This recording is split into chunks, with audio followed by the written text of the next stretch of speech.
with the way our national anthem is arranged.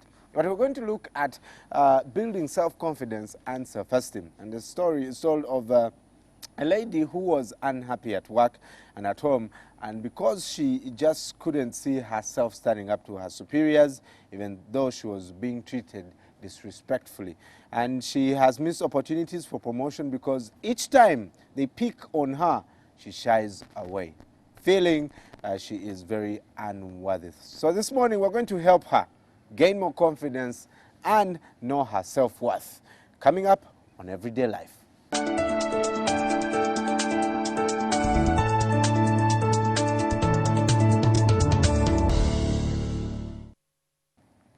Well, he was the first guest on Everyday Life. I was very pumped. I probably was more than a listener on that show. Ethan Musolini joins us again. Good morning. Morning, Brian. Nice to see you after 5 months. You know, we've been here 5 months. Amazing. And I even noticed that the Facebook count grew from 1,000 that day to now over 22,000 as of last night. Yeah. So time flies so fast. Yeah. Brian. Though you haven't put on some weight, you're still looking the same guy. At least you still have the constancy of fun and energy, which is good. Nice to see you. Good to see you too. You are the CEO of Success Africa. Yes. For the benefit of our viewers who do not know that, what do you do at Success Africa? We do human resource training and consulting areas like communication skills, team building, customer service, leadership skills. So it's really about how do we get the most out of people at the workplace and also in their individual lives. So that's what we do. And personally, I also do coaching one-on-one, whether it's executive coaching in the areas of personal development, communication skills, public speaking, so to speak. And I love what I do, especially the motivational speaking part. So it's good to be back here at morning. Good to have NTV, you. yes. When I was reading some stuff, I came across where they were defining self-esteem and self-confidence. Yes. I said those are two different things. Yes. Please help us understand that. That's a great question. So confidence is about your belief in your own abilities to do something. So meaning like now for you are confident that you can deliver a show on TV. Now self-esteem is about how do you really love and appreciate yourself regardless of what's going on around you. So, for example, people who have low self-esteem when they are not dressed nice and they don't get the compliments that they deserve or they feel they deserve, they feel bad.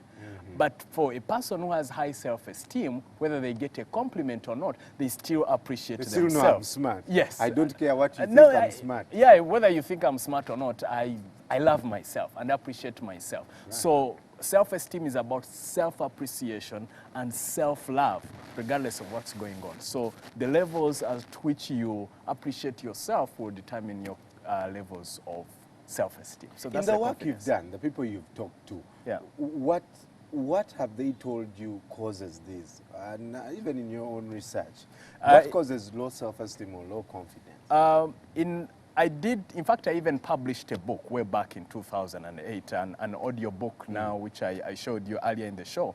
And based on my research, Brian, if you recall back in our childhood days, you remember either at your home or neighbors, when I was growing up, you'd hear parents say things like, Oli musiru. Chirabi, meaning you're stupid, you're foolish, you never amount to anything, look at you. So then now, especially between the age of 2 and 9, that's when we develop a self-concept or how we look at ourselves. Right. So, and when a child is growing up, they have two authorities, the parent and the teacher. So those are the two they're always people.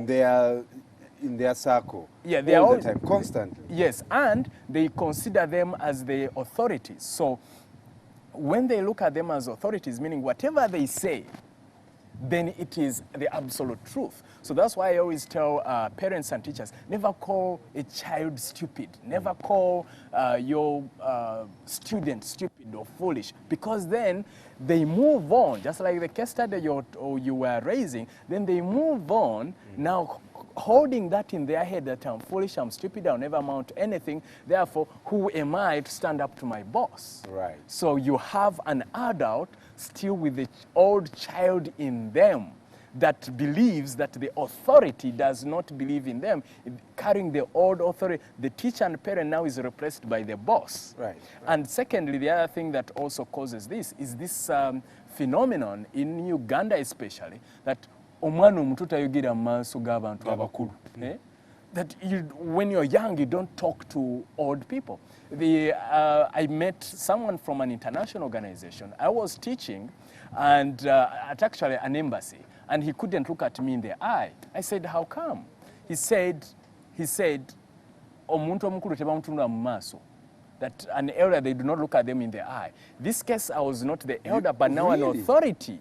Because I was a facilitator, now I was an authority. And so, and these are things, Brian, that really hold us back. And so, those some of the negatives of tradition that make us feel useless. Because when you get out in the marketplace, yes, you are required to look someone in the eye. Absolutely. Because now you can imagine someone is appearing on an interview panel looking at, and they can't look at the interview panel, then they lose the opportunity. They have a point to put across at the workplace, they can't come out. Right. Or they are going to sell a product or a service. It could even be a phone like this, and they can't close the deal because they lack that oomph, that energy, that desire, and that self-belief. Say, you know what? This is the thing you must buy. Yeah. So our culture is good in terms of us being nice and hospitable. However, the challenge is in the professional world, it becomes a hindrance when you've carried these beliefs that you don't look at people in the eye, don't speak loud. You remember when a child would speak loud and say, why are you? You hooligan. Well, exactly. You're called a hooligan because of speaking up. Right. And then now you carry that, people are speaking now. Then Nigerians, Kenyans, they come in the market, they are speaking loud, they are boisterous, and then they take over the core positions because then they are making themselves stand out from the crowd. When you're applying for the job, you even put it, I am confident, I am a team player. Where's the breakdown?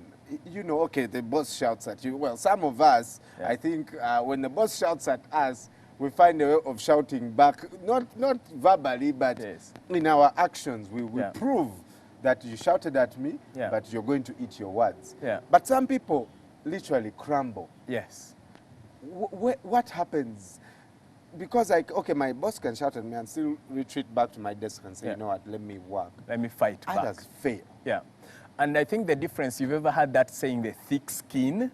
And for me, that thick skin is now your levels of confidence are able to act as a shield against these attacks. Because most people, or a good number of people, you find that they fear ridicule, they fear challenge or criticism, because then they are taking that as the definition of their self-worth. So if the boss has challenged me or has said a bad word against me, then that it's a definition of who I am. But that's wrong. So the trick is to have that sense of, regardless of what is going on around me, I am capable, I am powerful, I am wonderful, I can fight back, I can kick back. So when you have that, then that becomes your form of reference. And what I usually tell people is, you know, if we are created in God's image, and if you're created in God's image and you know God is great, then you are great. That's what I usually tell people. So when you have that,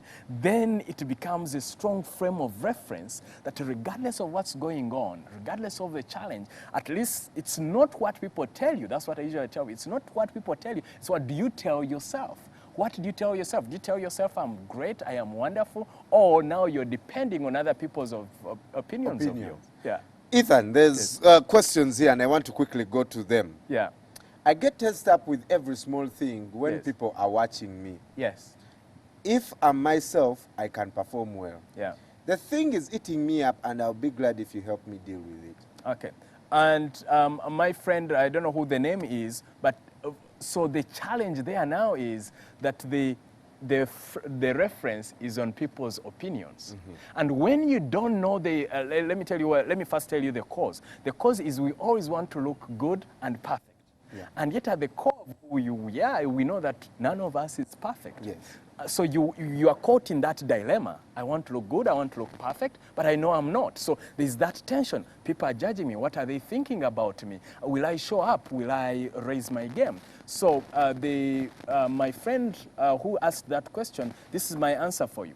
So the trick is, you say, you focus on your performance, not what people are thinking about. You say, I'm going to do my best, and that's all that matters, and I know I'll deliver.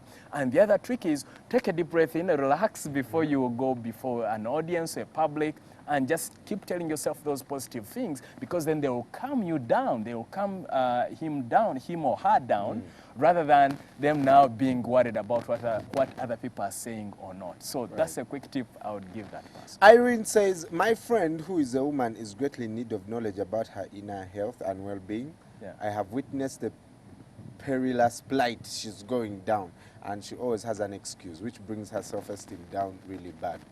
Her negative energy is engulfing her, making her act as if the whole world is at fault, and she can't do anything about it. Yeah.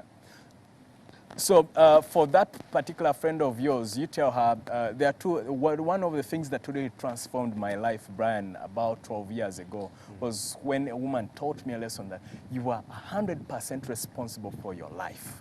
And when you take that sense of self-responsibility and you know you're the one in charge, then you start complaining, you stop blaming the economy, traffic jam and heat and all that. Tusaba government tuyambe.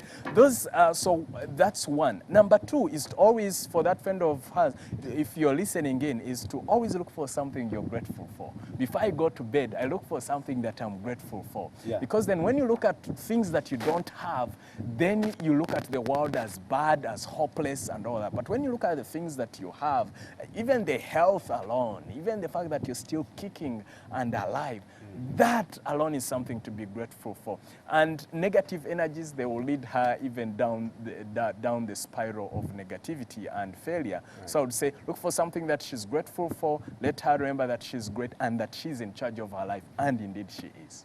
If you're just joining us, I'm talking to the CEO of Success Africa, Ethan Musolini. I'm getting my lesson also this morning, so yeah, I guess we're on the same page. If you have self-esteem issues or low confidence, or you want it to be, to have that boost, you can feel free to send in your questions to our Facebook page, Morning at NTV, and Twitter, Morning at NTV. You can also tag Ethan at Ethan Musolini on Twitter, and I'm sure that discussion can continue there. My personal question. Yes. In some areas, or in some groups of people, I feel like I'm the center of attraction. You know, I'm the main thing, I'm the life of the party. And in other groups, I feel so self-conscious.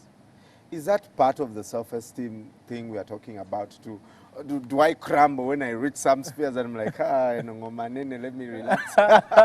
What goes wrong? The challenge there is then you're treating yourself as superior in some circumstances and then possibly a notch lower in other situations. I've seen presidents in Africa who appear who are boisterous, fantastic in their countries, and then they are on CNN before an international audience, and then they start fumbling with things because now the level has gone higher. So I think the trick, what I found useful, is not to consider yourself superior above others, but to say, you know what, you and I, we are all great human beings. So, and what I usually advise people is, one time I met an army general and someone was wondering how come I'm so confident talking to them. I said, look, he's an army general in the army, but I'm also an army general in motivational speaking and human resource consulting. So, sorry, not an army general, but a general in consulting, and two generals of different professions. So wherever you go, my friend, look at yourself as a general and the other person also as a general. Oh,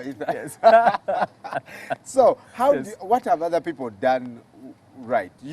You're confident, you have all this self-esteem, you exude all that. Yes. What have you done right so that, someone who is watching us right now can pick from that? Yeah, and also just remember that a couple of years ago, I used not to be as confident. Even at the university, I used to be shy. Right. I used to even be shy to talk to ladies, for Yeah. heaven's sake. But now I'm married. So what did I do differently? Number one, to read books, positive books that really, or listen to audios, DVDs to improve your self-image, because then you hear positive things. Part of what kills our confidence and self-esteem is hearing all this negativity. Yeah. Number two is to keep improving your skills.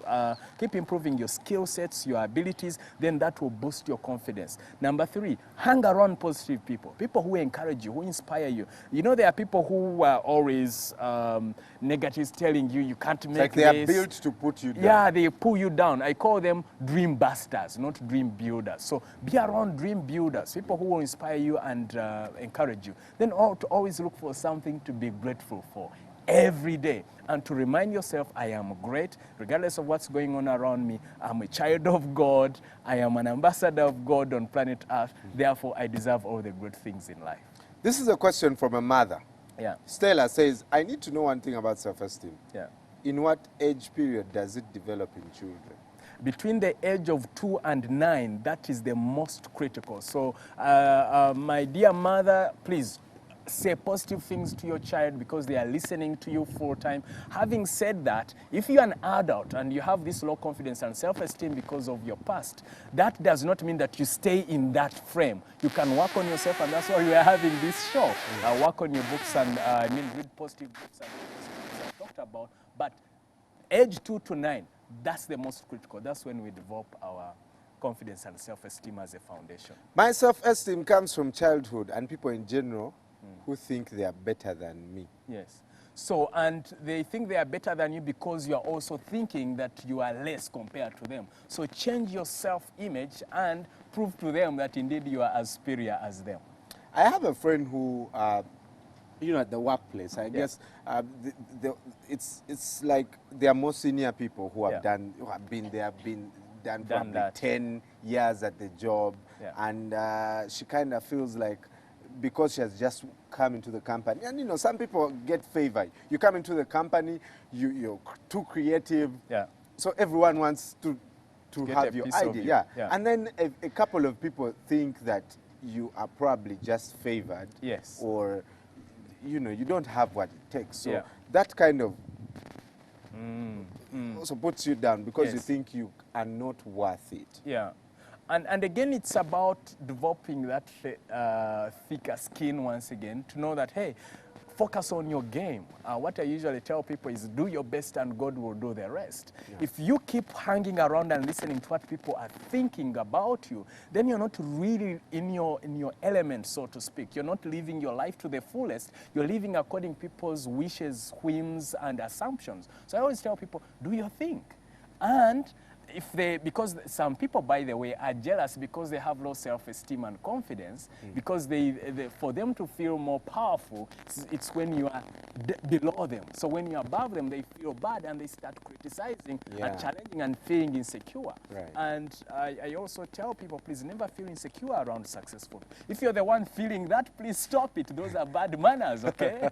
So, you know, bless people when they are successful. That's what I advise people, rather than feeling so bad about them. So that's what I would say.